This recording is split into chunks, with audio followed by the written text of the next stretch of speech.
In the 90s, I used to say that electronic music saved my life. The community that I found back then, like the first early warehouse parties and all the underground stuff, and the connection between the music, but also the environment, the art, the conquest of the night.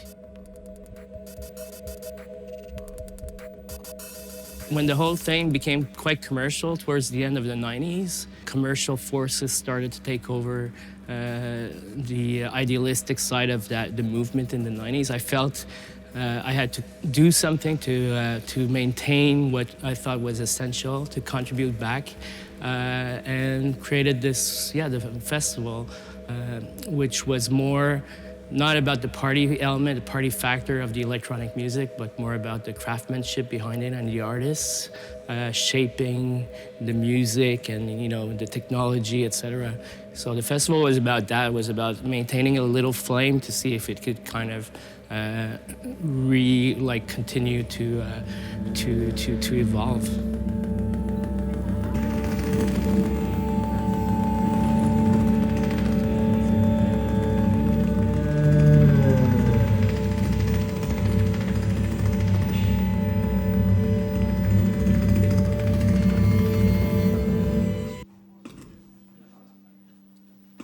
I think other festivals, you've got sort of more of like a field and porta potties and tickets and lines. And here,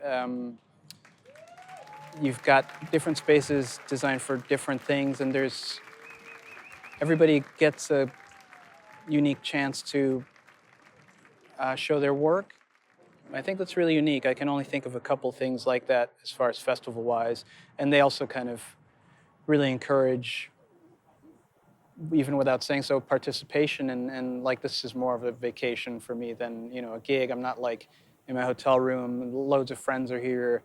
I'm looking forward to just participating as much as I can until I go home Monday afternoon.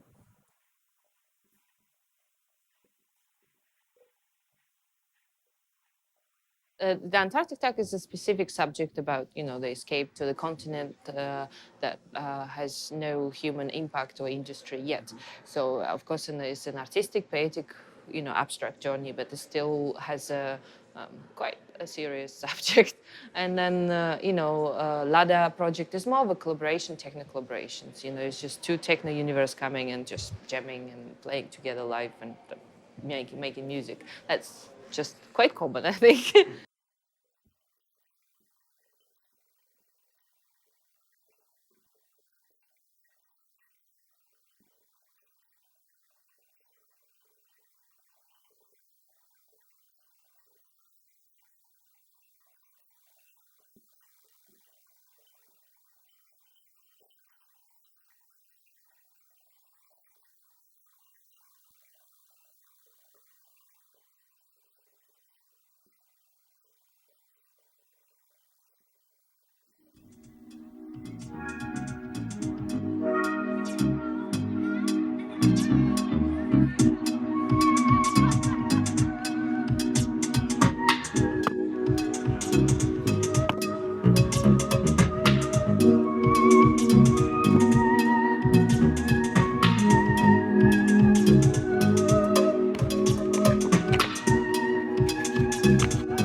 The first year was all about, the first thing that we did, we decided, okay, to differentiate the festival from the club scene.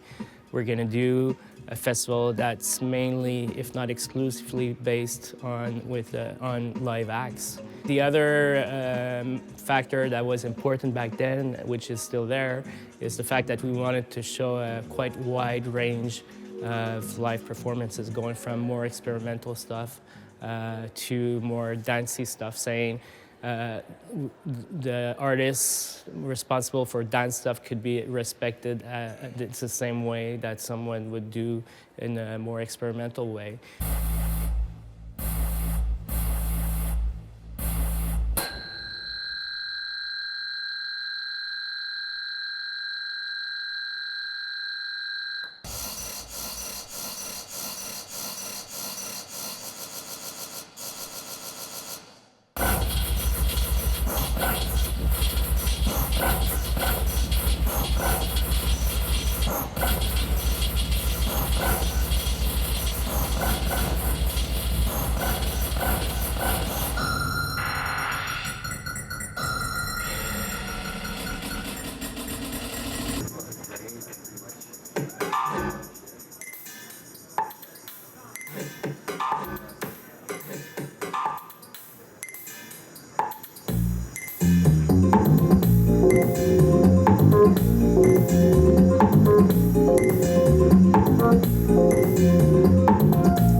Well, synesthesia was in my life from like the womb, you know, like my mother was synesthetic, so I grew up with this strange phenomena in the house, which I didn't perceive as strange until later, but you know, I couldn't, every time I had a birthday, it would have a pitch and it would have a color and it would have a number. So when I turned 13, it was kind of mauve and, you know, B flat or something, you know, and so that to me was totally normal, but it was something that I didn't feel like I experienced myself, but my mother felt it very strongly. I was curious about what the sound would look like, and then what was interesting to me is that actually sounds with very harmonic spectrums, quite beautiful sounds, created a kind of mess, like a garbled mess, but then sounds that were overdriven, so you know the waveforms were really kind of cut off and had tight corners, like you know distorted sounds, had a real beauty to them because you could see those distortions and you could see those shapes, so you could create really beautiful geometric situations using quite, well, stereotypically ugly sounds. And because I was making a lot of ugly sounds as a matter of course, because I was working in this noise, you know, I was really interested to see that a lot of these ugly sounds I was interested in actually looked really beautiful. Yeah. And for me, this was vindication of my of my interest in those things.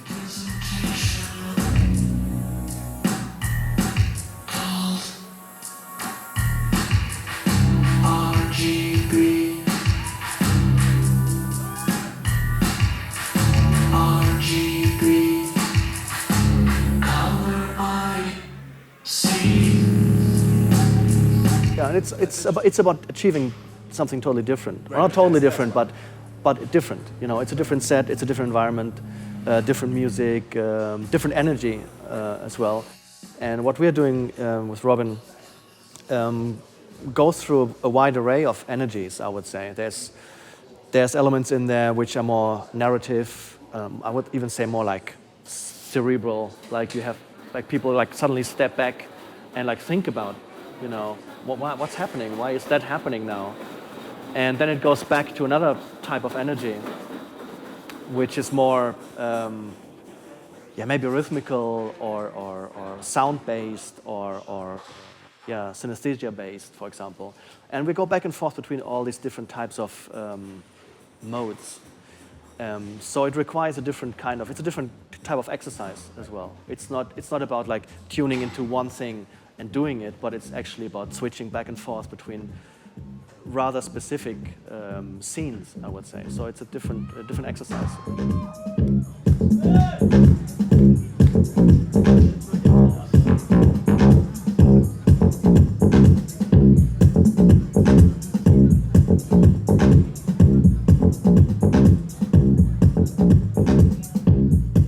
I was asking them, I was like, why didn't you use your original name? They're like, we thought it was funny. Pretty much every time that if we're going to collaborate and work on music together, we kind of, for every show, we make a new set. Brand new set? Yeah, they don't release any of it. They write like an hour worth of music. It gets played once and then that's it. If you were there, you heard it. If you don't, then... Do you ever have the desire, do people ever come up to you and sort of harass you to release that music? No, well, I mean, if they do. But we'd rather do something else. We would like to just take the new gear and work with it. And actually that's interesting because with Cobblestone, that's how we started. We never had any desire to release at the beginning. We just had a club night and we played. And then it was later when we started releasing that it was better for us to tour and stuff. Yeah, and to be honest, we do it once and we could refine it and make it better, but at the same time, we'd rather do something new.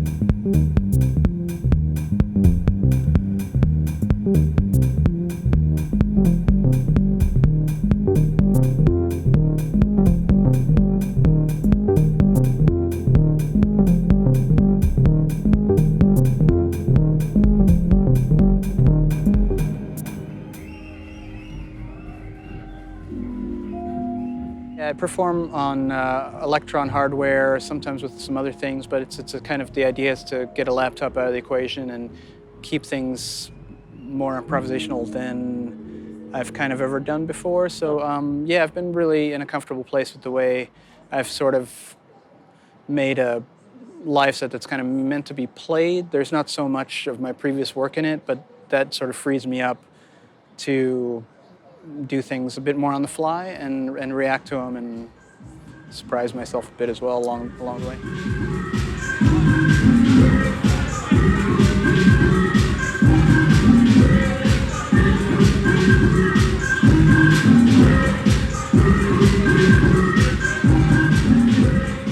I guess it's a very complete experience.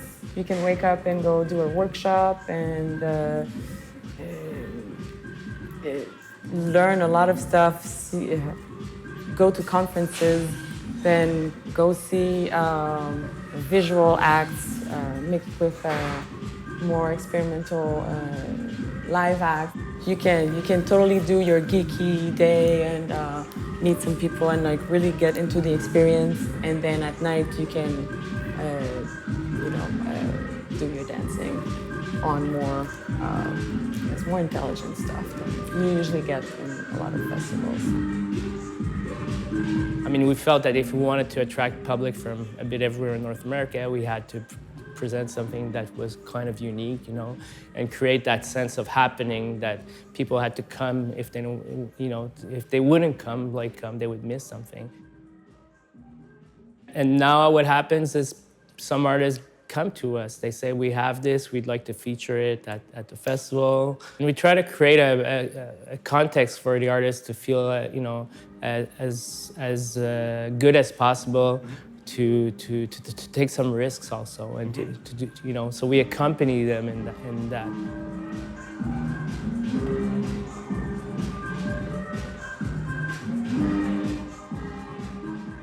We want to find a home in Montreal because we consider ourselves a nomadic organization, and we're only here visible and active 5 days a year, and that comes, limits what we could do actually. So we'd like to find a way to be more active in the city and find a real place to start growing after 15 years. It's like the metaphor, I guess, is we're going to become adults in 2 years. It's going to be our 18th. We're going to become legal in 2 years.